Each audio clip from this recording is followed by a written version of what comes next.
Chapter 3 देख रहे हैं, करंट इलेक्ट्रिसिटी।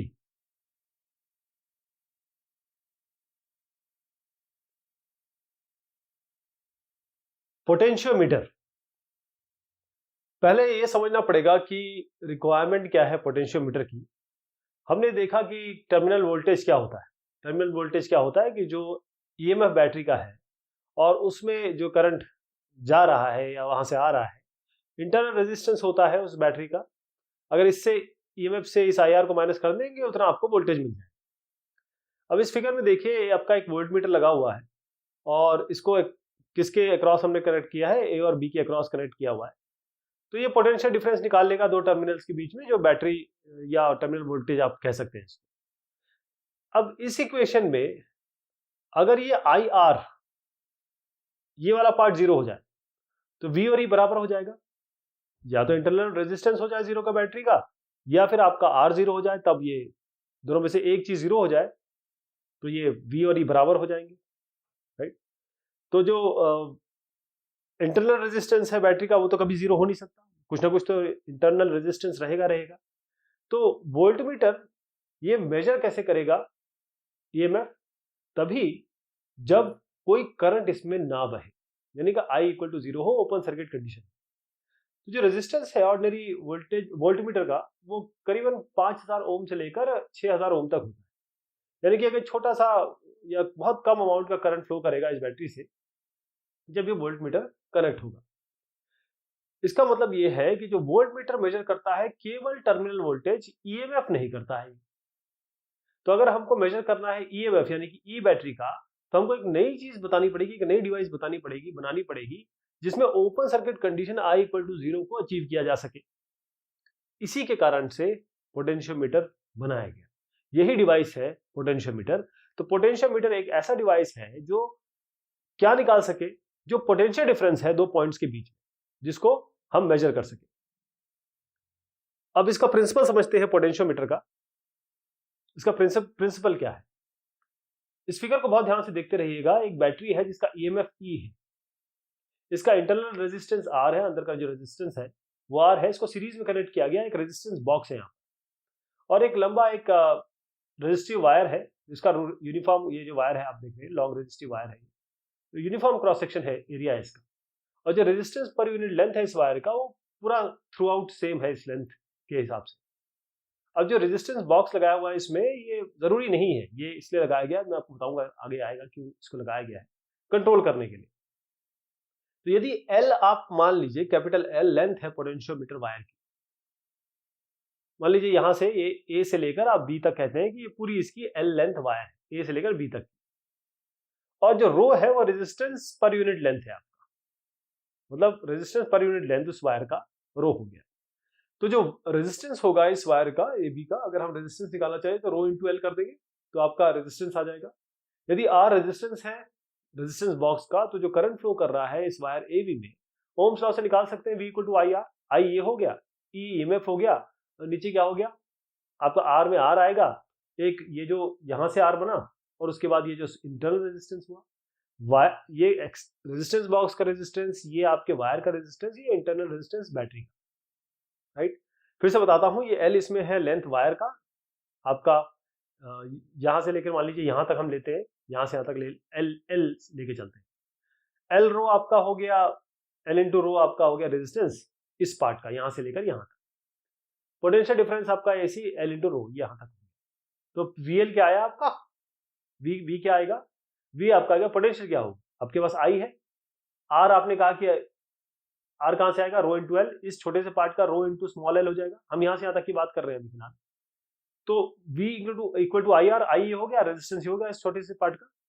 तो अगर इसी को हम इस इक्वेशन में रख दें, मतलब वी एल जो आया आपका, उस इक्वेशन रख दें, तो कुछ किस तरीके से बनेगा, आई की जगह हम इसको रख देते हैं, इस आई की जगह हम इसको रख देते हैं, तो वी एल बनेगा, यानी कि वी एल जो पोटेंशियल है, पोटेंशियल डिफरेंस इस एल के अक्रॉस होगा E by R plus L rho plus R, और ये एल रो, यानी कि वी एल आपका ये हो गया, राइट।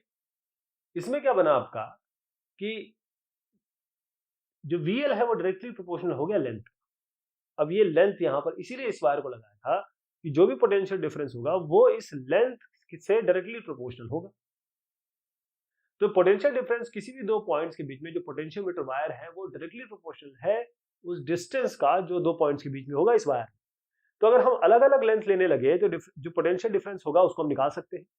तो पॉइंट ए और सी इस वायर के इस तरीके से बिहेव करेंगे जैसे ये पॉजिटिव और नेगेटिव टर्मिनल है बैटरी के। अगर इसकी पोजीशन सी से चेंज कर दी जाए, जॉकी अगर हम मतलब जॉकी की हेल्प लें और इसको चेंज करें तो इसको हम वेरी कर सकते हैं। किसको? ईएमएफ को वेरी कर सकते हैं। तो हमने जो इक्वेशन देखी है, अगर हम इसको एक नई चीज लेके आए सिग्मा, जिसको हमने कहा है कि ये पोटेंशियल डिफरेंस इस लेंथ का एल का डिवाइड बाय एल, यानी कि इसको हम एल से डिवाइड कर दें, इसको हम एल से डिवाइड कर दें तो एल चला जाएगा। तो ये संख्या क्या आएगी? ये चीज क्या बनेगी? ये potential difference per unit length आ गया आपका VL by L per unit length. ये जो वीएल बाय एल है ये आपका सिग्मा है, इसी को हम पोटेंशियल ग्रेडियंट कहते हैं। इसकी यूनिट है वोल्ट पर मीटर, इसको हम पोटेंशियल ग्रेडियंट कहते हैं। जो सेंसिटिविटी है पोटेंशियोमीटर की, ये पोटेंशियल ग्रेडियंट पे आधारित होती है और जितना कम पोटेंशियल ग्रेडियंट होगा उतना ज्यादा उस पोटेंशियोमीटर की सेंसिटिविटी होगी। अगर आपने कहा कि VAB यानी कि पोटेंशियल ए और बी के अक्रॉस जो सेंसिटिविटी होगी पोटेंशियोमीटर की उसको आप इंक्रीज कर सकते हैं, उसको बढ़ा सकते हैं। कैसे? पोटेंशियोमीटर के वायर को बढ़ा के।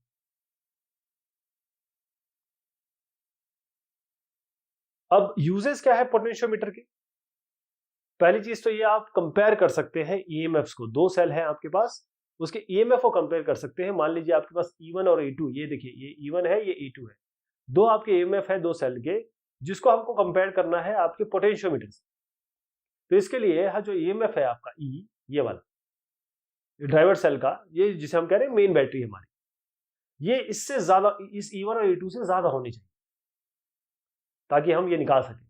तो इस फिगर को ध्यान से देखिए। पहले जो पॉजिटिव टर्मिनल है इस सेल E1 का, उसको हमने कनेक्ट किया, पॉजिटिव को हमने कनेक्ट किया इस A से। इसी तरीके से जो पोटेंशियोमीटर वायर है उससे कनेक्ट किया। और जॉकी हमने यहाँ पर लिया, एक जॉकी है हमारे पास, ये जो आप देख रहे हैं यहाँ पर गैल्वेनोमीटर लगा हुआ है, और हमने एक K1 वाला प्लग ऑन कर दिया। अब इस जॉकी को इस तरीके से मूव किया ताकि जो गैल्वेनोमीटर है वो आपको कोई डिफ्लेक्शन ना दिखाए। मान लीजिए पोजीशन C1 है, इस C1 पे ऐसे C1 पोजीशन आ गई जो गैल्वेनोमीटर पे करंट आना बंद हो गया।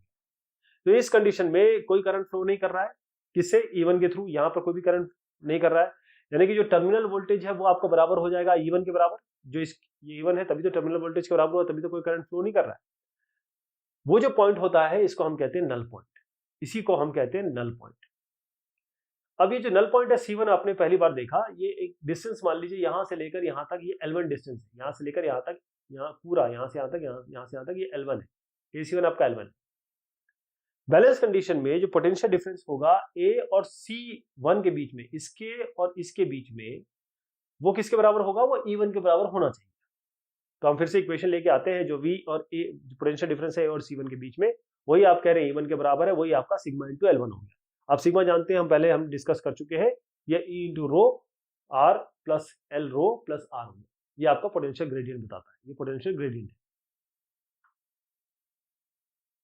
अब हम क्या करते हैं, इस K1 को ऑफ कर देते हैं, K2 को ऑफ कर देते हैं, इस E2 को ले आते हैं, E2 को मतलब सर्किट में ले आते हैं, और उसके बाद फिर से हम इसको बैलेंस करेंगे। अब ये C1 की जगह मान लीजिए ये C2 पे बैलेंस हुआ, यानी कि E2 पे मतलब गैल्वेनोमीटर में करंट आना बंद हो गया इस C2 पोजीशन पे।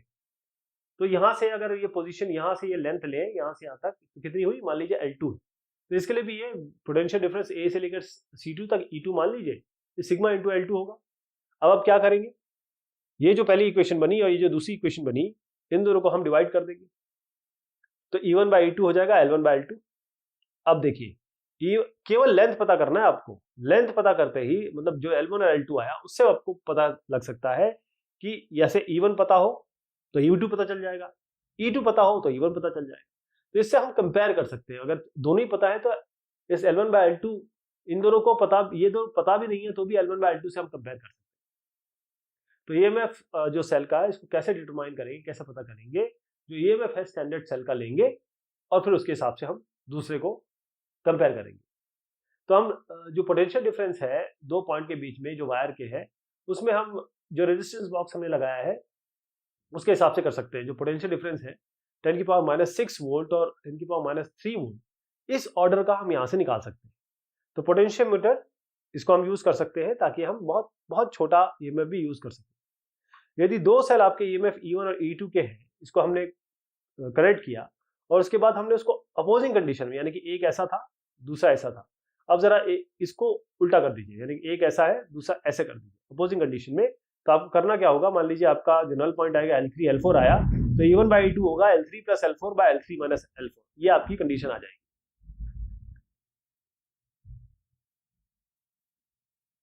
पोटेंशियोमीटर का आप उपयोग कर सकते हैं ताकि आप इंटरनल रेजिस्टेंस निकाल सकें सेल का। ये कैसे होगा, हम पोटेंशियोमीटर का यूज कर सकते हैं इंटरनल रेजिस्टेंस निकालने के लिए। इसके लिए आप इस फिगर को देखिए, यहां पर एक सेल है जिसका ईएमएफ है E, एक सेल है जिसका ईएमएफ है E और इसका इंटरनल रेजिस्टेंस है R, और ये हमको निकालना है इंटरनल रेजिस्टेंस। इसको हमने कनेक्ट किया, एक स्मॉल रेजिस्टेंस आपका रेजिस्टेंस बॉक्स हो गया, और ये रेजिस्टेंस बॉक्स R कह रहे हैं आप, और ये K2 से ये इस सर्किट में आ जाएगा। मान लीजिए नल पॉइंट C1 आपका आ गया, ये पोटेंशियोमीटर जब आपने K2 को ओपन कर रखा है, K2 को जब ओपन कर रखा है, यानी कि जब रेजिस्टेंस बॉक्स को इसको कनेक्ट नहीं किया है, ठीक, तब की बात कर रहा हूं। यहां पर करंट तो फ्लो नहीं कर रहा है सेल E से, E वाले सेल से आपका करंट नहीं बह रहा है, राइट, इस जगह से, इस E से आपका सेल नहीं बह रहा है, तो इसको ओपन सर्किट कहेंगे। यदि जो नल पॉइंट C1 है, इसको मान लीजिए L1 पॉइंट पे आपको मिला, तो आप कह सकते हैं VA से लेकर C1 E equal to sigma L1, ठीक, सिग्मा इसमें पोटेंशियल ग्रेडियंट है। अब आप क्या करिए, K2 को क्लोज कर दीजिए, यानी कि इसको सर्किट में ले आइए। जब इसको सर्किट में ले आएंगे तो रेजिस्टेंस बॉक्स सर्किट में आ जाएगा। अब मान लीजिए इससे आपको C2 पॉइंट मिला, एक नल पॉइंट के लिए C2 पॉइंट मिला, अब रेजिस्टेंस भी आ गया इसमें, तो जो टर्मिनल वोल्टेज है V और नल पॉइंट आपका ऑब्टेन हुआ L2, तो इसके लिए V से लेकर A से C2, मतलब इस पॉइंट से लेकर C2 तक आप आए, तो आपने कहा V पोटेंशियल मिल रहा है मुझे, यही पोटेंशियल डिफरेंस है, क्योंकि आपने देखा कि गैल्वेनोमीटर की रीडिंग आपकी नल आनी चाहिए, सिग्मा इंटू L2। अब E बाई V ये बेसिकली पोटेंशियल डिफरेंस है, ये क्योंकि आप अब इसको सर्किट में ले आए तो आपको पोटेंशियल मिलेगा। इसका क्या है, पहले में नहीं मिल रहा था, पहले में आपको ईएमएफ मिल रहा था, अब आप E by V equal to L1 by L2, यहां से आप देखिए आप E और V मतलब पोटेंशियल निकाल सकते हैं। लेकिन पोटेंशियल निकालना हमारा मुद्दा नहीं है, हमारा निकालना है कि इंटरनल रेजिस्टेंस। इनमें से कोई भी चीज आपको पता हो तो दूसरी चीज निकाल सकते हैं, या तीन चीज पता हो तो चौथा निकाल सकते हैं। लेकिन हम ओम्स लॉ चलते हैं, जो ईएमएफ है वो I into R plus small r, V equal to IR होता है, दोनों को डिवाइड कर दीजिए, E बाई E क्या हो जाएगा, ये आप R plus R by small r, लेकिन ये तो इसके बराबर होता है, तो E बाई V की जगह हम ये इससे कंपेयर कर लेंगे, यानी कि R plus small r by R, capital R equal to L1 by L2। अगर आपको स्मॉल r निकालना है तो इसको रीअरेंज करेंगे, यहां से आप जो इंटरनल रेजिस्टेंस है वो निकाल सकते हैं किसी भी सेल का। ये पोटेंशियोमीटर का एक और फायदा है। जूल्स लॉ, इलेक्ट्रिकल एनर्जी की बात करेंगे, पावर की बात करेंगे, कैसे जूल्स लॉ बनता है। तो इस फिगर को देखिए, एक बैटरी है जिसका टर्मिनल वोल्टेज आपका V है, उसको कनेक्ट किया हमने इस रेजिस्टेंस R पे, ये सर्किट कंप्लीट है। यहां पर अब देखिए जो एंड है रेजिस्टर का, मान लीजिए यहां पर एक कूलम पॉजिटिव चार्ज आपका V जूल दे रहा है, ये क्या होता है, ये energy per unit positive charge होता है जो इलेक्ट्रिक पोटेंशियल बताता है, यही डेफिनेशन भी है इसकी। यदि जो इलेक्ट्रिक करंट है इसको हम इस तरीके से कंसीडर करें कि इलेक्ट्रॉन मूव कर रहा है, जो कि वाकई में सत्य है, तो हम ये कह सकते हैं कि जो यूनिट नेगेटिव चार्ज है वो उसके पास क्या होगा, इलेक्ट्रिक एनर्जी होगी V जूल की, किस पॉइंट पे, इस पे, B पॉइंट पे। हमने ये भी देखा है कि जब इलेक्ट्रॉन एक ड्रिफ्ट वेलोसिटी एक्वायर करता है तो वो कोलिजन करता है किसके साथ, पॉजिटिव आयंस के साथ, और अपनी मीन पोजीशन पे ऑसिलेट करता है। जो एनर्जी इसने एक्वायर की है इलेक्ट्रॉन ने, वो क्या है कि आयंस को ट्रांसफर हो जाती है, तो ऑसिलेशन और फास्टर और रैंडम हो जाता है। हमने ये भी देखा कि जो हीट एनर्जी है वो काइनेटिक एनर्जी है, जो रैंडम मोशन के कारण, जो पार्टिकल के, सब्सटेंस के पार्टिकल में जो रैंडम मोशन होते हैं उसके कारण पैदा होती है। इसी कारण से जो इंक्रीज हो गई, जो एनर्जी में बढ़ोतरी हुई ऑसिलेशन के कारण, आयंस के कारण, खासतौर पे कोलिजन के कारण, तो जब इलेक्ट्रॉन अपने आप में एक मैनिफेस्टेशन करता है, क्रिएट करता है हीट एनर्जी, तो जो हीट एनर्जी है जो रिलीज हुई कंडक्टर में, जब आप इलेक्ट्रिक करंट पास करेंगे, इसी को हम जूल हीट कहते हैं, या इस इफेक्ट को हम जूल इफेक्ट कहते हैं। जब भी अब इलेक्ट्रिक करंट पास होगा तो इन सब कारणों से जो मैंने आपको डिस्कस किया, उस करंट से हीट एनर्जी पैदा होगी। तो जो पोटेंशियल डिफरेंस है V, ये जो V है, जब हम इसको किसी कंडक्टर के एंड पे लगाएंगे तो जो V जूल एनर्जी है वो यूटिलाइज होगी जब एक चार्ज, यूनिट चार्ज इस कंडक्टर के थ्रू पास करेगा। यदि Q कूलम की बात कर रहे हैं और Q कूलम चार्ज पास करेगा, मान लीजिए Q कूलम चार्ज पास करेगा T टाइम में, यही तो करंट होता है। तो जो इलेक्ट्रिक एनर्जी कंज्यूम हुई T टाइम में वो क्या होगी, वही तो एनर्जी, हीट एनर्जी पैदा होगी इस टाइम में। कहने का मतलब जो हीट एनर्जी पैदा होगी वो आपका V इंटू क्यू होगा, right, potential difference into Q, right. तो ये हीट एनर्जी है T टाइम में। तो जब आप स्टेडी करंट की बात करेंगे आई एम्पियर की, वो इस चार्ज के कारण पैदा होगा। आई आपका क्यू बाई टी होता ही होता है, तो क्यू की जगह आप आई टी रख दीजिए, इस डब्ल्यू की जगह वी इंटू क्यू है, क्यू की जगह आई टी रख दीजिए, तो ये डब्ल्यू हो जाएगा V I T. V equal to I R भी होता है, आई आर रख दीजिए यहाँ पे, तो एनर्जी कितनी हो जाएगी, आई स्क्वायर आर टी। जो इलेक्ट्रिकल एनर्जी कन्वर्ट हुई हीट एनर्जी पर यूनिट टाइम, उसे ही हम पावर कहते हैं। तो इसके नीचे अगर टी लगा दें, डिवाइड कर दें टी से, तो ये वर्क डन जो है वो पावर में तब्दील हो जाएगा। पावर हो गया आपका आई स्क्वायर आर। आर आपका ओमिक रेजिस्टेंस है इस कंडक्टर का। इसकी वैल्यू डिपेंड नहीं करती है वी पे या आई पे, ध्यान रखिएगा। अगर आप आर को कांस्टेंट मान लें तो हीट एनर्जी कितनी बन रही है, देखिए पावर डायरेक्टली प्रोपोर्शनल है आई स्क्वायर से। तो पावर जो आई स्क्वायर से डायरेक्टली रिलेटेड है, इसी को हम जूल्स लॉ कहते हैं। जूल्स लॉ ये है, जो पावर है, यानी ये कहें कि जो हीट एनर्जी, या क्योंकि पावर तो डायरेक्टली रिलेटेड है ना एनर्जी से, एनर्जी पर यूनिट टाइम ही तो पावर होता है। पावर या एनर्जी डायरेक्टली प्रोपोर्शनल है आपके करंट के स्क्वायर से, इसी को हम जूल्स लॉ कहते हैं। तो जो हीट बनी, प्रोड्यूस हुई पर यूनिट टाइम, जब हम इलेक्ट्रिक करंट पास करें कंडक्टर से किसी टेम्परेचर पे, वो डायरेक्टली प्रोपोर्शनल है स्क्वायर ऑफ इलेक्ट्रिक करंट, यानी power directly proportional to I square. यही आपका जूल्स लॉ है। हीट एनर्जी जो प्रोड्यूस हो रही है उसको जूल्स में नापा जाता है। अब हम जूल और कैलोरी के बीच में हमें रिलेशन जरूरी है, क्योंकि आमतौर पे हीट को कैलोरी वगैरह में नापा जाता है। तो अगर हमें हीट एनर्जी को कैलोरी में करना चाहें तो एक रिलेशन, जूल साहब, जो जेन प्रेस्कॉट जूल साहब थे, उन्होंने कहा W इक्वल टू जे है। W इसमें जूल है, H इसका कैलोरी है, और J जो है एक कांस्टेंट है, जूल कांस्टेंट कहा गया इसको। इसकी वैल्यू है 4.2 जूल पर कैलोरी। तो हीट कितना हुआ, I square R T by J, ये जो J वैल्यू है, तो I square R two by two करेंगे इसको, तो ये कैलोरी में आ जाएगा। ये चीज बाई जो J करेंगे, यानी 4.2 से डिवाइड करेंगे, तो आपका हीट जो है वो आपकी कैलोरी में आ जाएगी। अब प्रैक्टिकल एप्लीकेशंस बहुत सारे हैं जूल हीटिंग के। आप देखिए, इसको मैं इस तरीके से समझाता हूं आपको कि जब भी आप इलेक्ट्रिक करंट पास करेंगे कंडक्टर से, तो हीट पैदा होना इनएविटेबल है, आप रोक नहीं सकते इसको।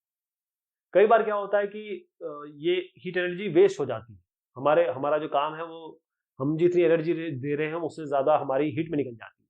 इसको हम ओमिक डिसिपेशन या ओमिक लॉसेस कहते हैं। जैसे जो इलेक्ट्रिक पावर है, जो हम इलेक्ट्रिक मोटर को देते हैं, जैसे वाटर आप ओवरहेड टैंक में डालते हैं, मोस्टली उसमें हीट में निकल जाती है। आप मोटर को छुएंगे तो एकदम गर्म हो जाती है। जब आप करंट पास करते हैं एक सर्किट में, तो कुछ कंपोनेंट की प्रॉपर्टी होती है कि वो हीट के कारण वो उनमें हीट प्रोड्यूस होती है। अगर लॉन्ग डिस्टेंस ट्रांसमिशन हो रहा है तो इसको बहुत हाई वोल्टेज पे किया जाता है, ताकि ओमिक लॉस कम से कम हो जाए। तो जूल हीट बड़ी यूजफुल भी है डोमेस्टिक एप्लीकेशन में। आप देखिए कि आपका इलेक्ट्रिक आयरन, आपका टोस्टर, आपका ओवन, आपका केटल, आपका रूम हीटर, और कितने नाम लें, ये सारे इसी पे काम कर रहे हैं। तो जूल हीट आपके बल्ब में यूज होती है, आपका फिलामेंट होता है, उसमें आपका इलेक्ट्रिसिटी जाती है तो एमिट करता है वो लाइट, राइट। उसमें हम बहुत अच्छा मटेरियल लगाते हैं, टंगस्टन, जिसकी बहुत अच्छी मेल्टिंग पॉइंट होती है, वरना वो जल जाएगा। तो बहुत कम ऐसी एनर्जी भी होती है जो लाइट में कन्वर्ट होती है। इससे भी आप देखिए कि आपका जो अलग अलग डिवाइसेस हैं वो इस पे काम करते हैं। एक बहुत कॉमन एप्लीकेशन है जूल हीट का, वो फ्यूज है, जो आप सर्किट में लगाते हैं आपके घरों में, कि अगर कहीं एक्स्ट्रा करंट आ गया, लो मेल्टिंग पॉइंट होता है उसका, तो वो मेल्ट हो जाएगा। इससे क्या होगा कि जो आपके अप्लायंसेस हैं वो बच जाएंगे, जलने से बच जाएंगे।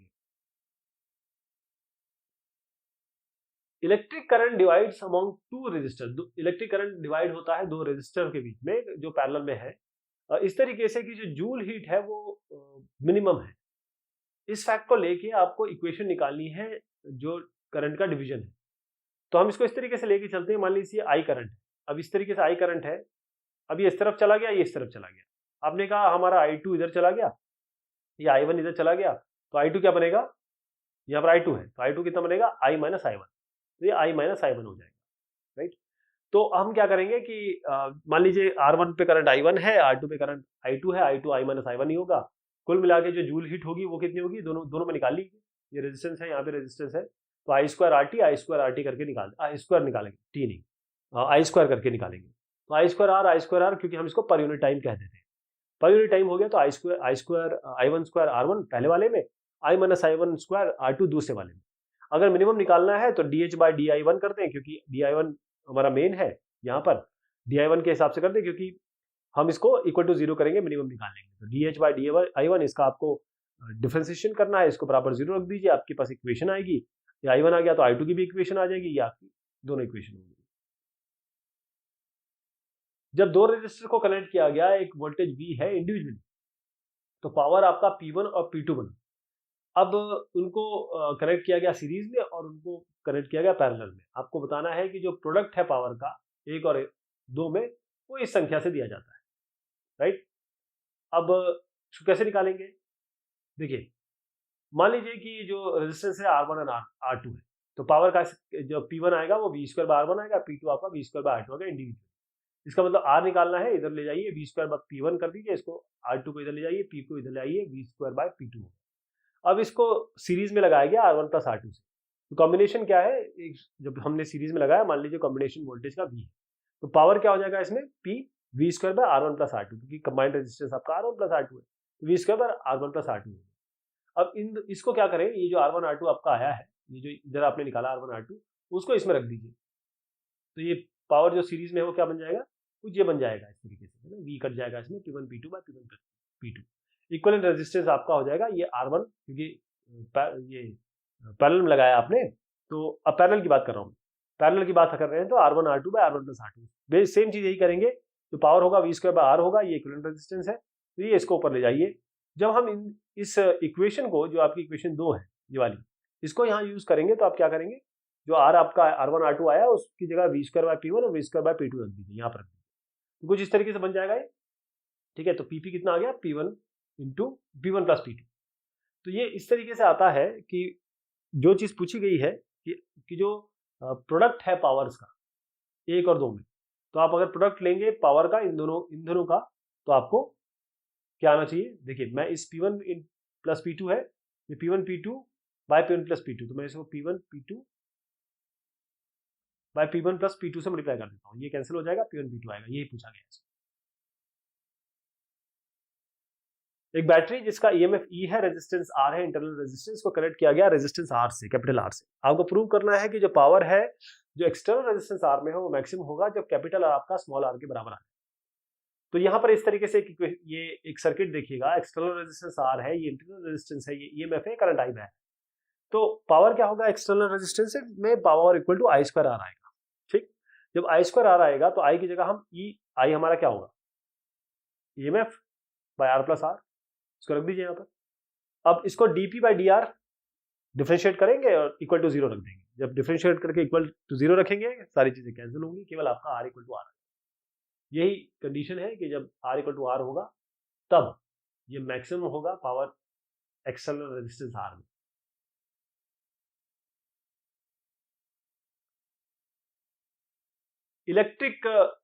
इलेक्ट्रिसिटी सर्किट या आप करंट इलेक्ट्रिसिटी को समराइज करते हैं हम लोग।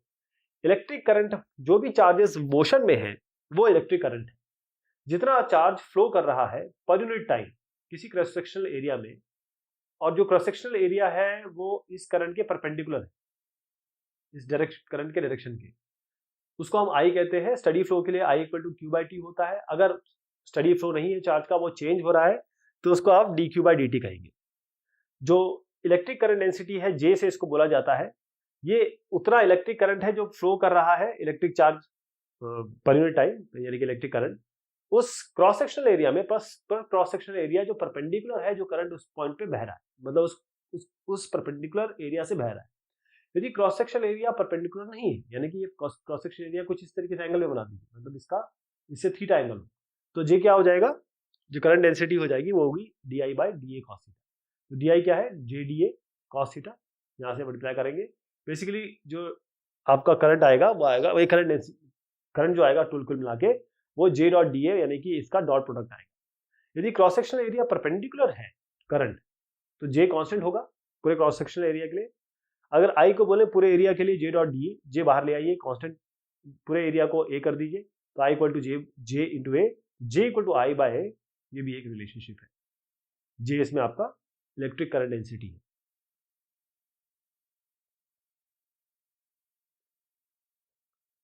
ओम्स लॉ के बारे में बात करें तो अगर आपकी फिजिकल कंडीशन डेफिनेट हो, जैसे कांस्टेंट टेम्परेचर हो, तो जो करंट है आई जो फ्लो कर रहा है कंडक्टर के थ्रू, वो डायरेक्टली प्रोपोर्शनल होगा आपके पोटेंशियल डिफरेंस से अक्रॉस इट एंड, इधर एंड है वायर के या जो कंडक्टर है उसके एंड्स।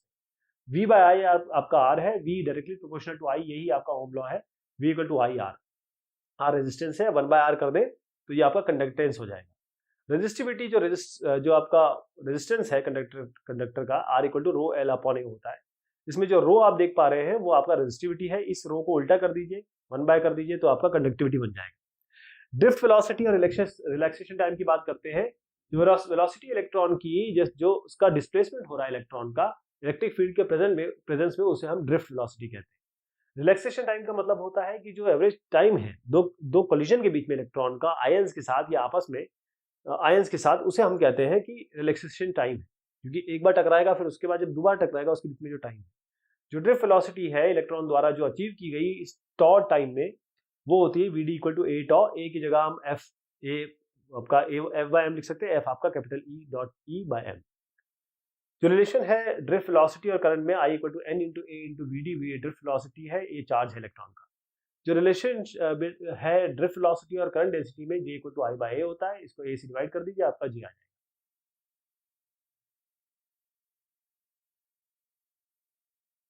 जो रिलेशन है रेजिस्टिविटी रो और आपके कंडक्टिविटी सिग्मा में, रो आपका है N E square tau by M, rho है आपका M by N E square tau. Mobility की बात करें तो जो ड्रिफ्ट वेलोसिटी है चार्ज कैरियर की, इलेक्ट्रिसिटी पर यूनिट इलेक्ट्रिसिटी या इलेक्ट्रिक फील्ड इंटेंसिटी, वो म्यू है वी डी बाई ई, आपका sigma by N E. Sigma क्या बनेगा इससे, एन ई इंटू म्यू। अगर सेमीकंडक्टर की बात करें तो वो उसमें इलेक्ट्रॉन भी होंगे, होल्स भी होंगे, तो ये दोनों लेने पड़ेंगे, इलेक्ट्रॉन के लिए और होल के लिए। जो टेम्परेचर डिपेंडेंस है रेजिस्टिविटी का, रिलेशन अगर देखें रेजिस्टिविटी मेटालिक कंडक्टर की और टेम्परेचर के बीच में, उसके लिए फॉर्मूला है rho theta equal to rho theta not 1 plus alpha theta minus theta not. इसमें थीटा नॉट जो है आपका रेफरेंस टेम्परेचर है। रेजिस्टेंस की बात करें, क्योंकि R equal to rho L upon A होता है, तो ये दोनों डायरेक्टली रिलेटेड है, तो आर लिख सकते हैं। आर थीटा इक्वल होगा R theta not 1 plus alpha theta minus theta not. इसमें अल्फा जो है वो टेम्परेचर कोएफिशिएंट है रेजिस्टेंस का, यहाँ पर भी अल्फा यही है। जो मेटल के लिए अगर अल्फा की बात करें तो वो पॉजिटिव होता है, यानी कि जो रेजिस्टिविटी होती है मेटल की, वो बढ़ती है टेम्परेचर के साथ। सेमीकंडक्टर की बात करें तो जो अल्फा है वो नेगेटिव है, यानी कि जो रेजिस्टिविटी कम होती है टेम्परेचर के बढ़ने के साथ।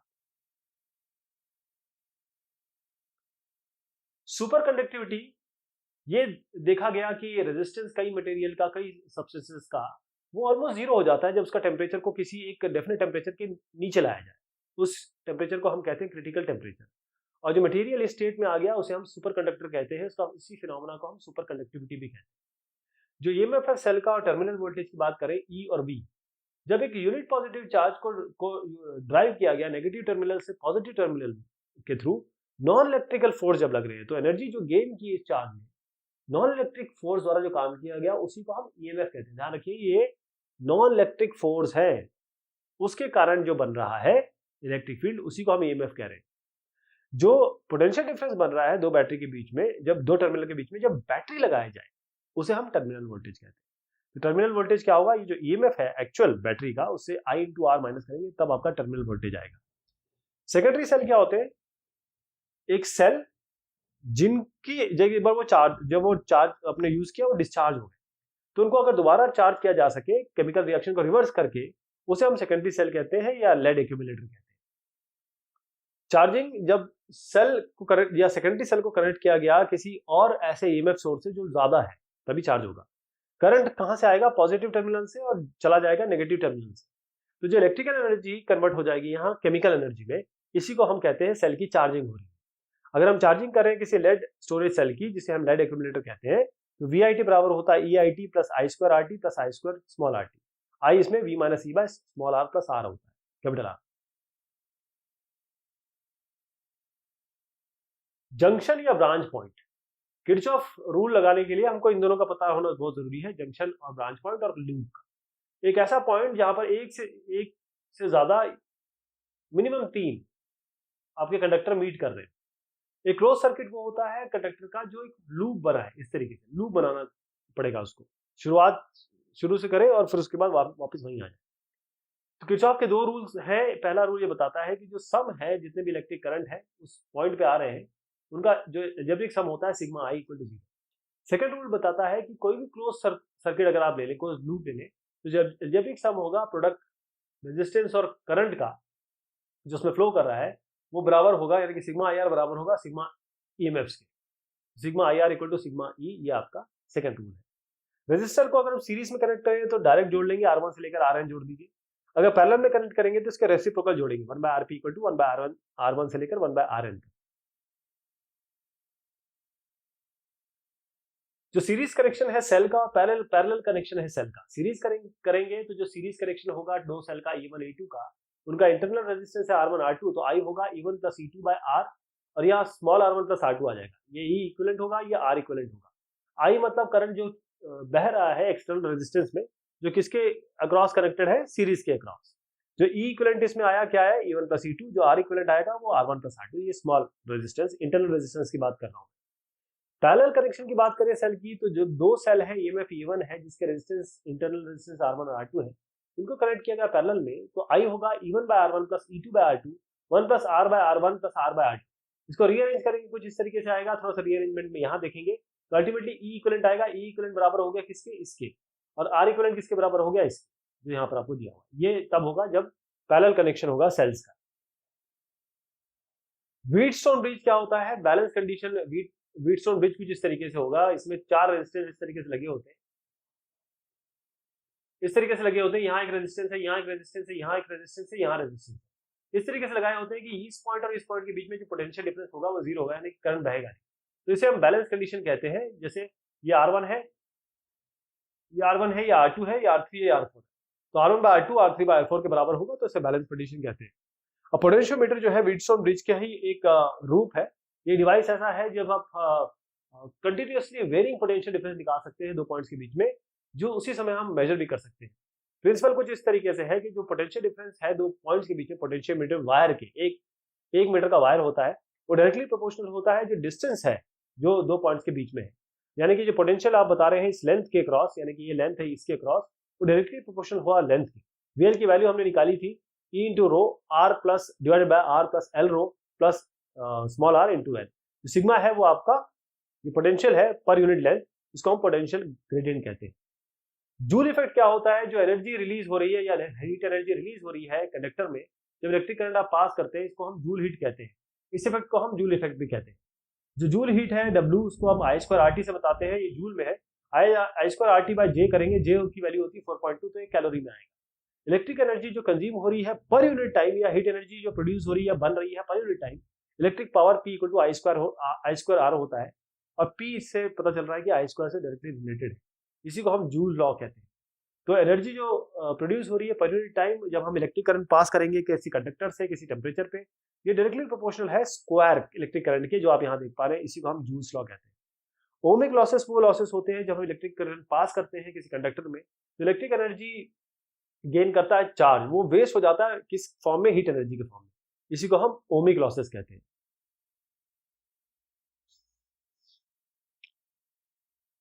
तो ये बात हुई इस टॉपिक की। बहुत शुक्रिया, बहुत मेहरबानी आप सभी।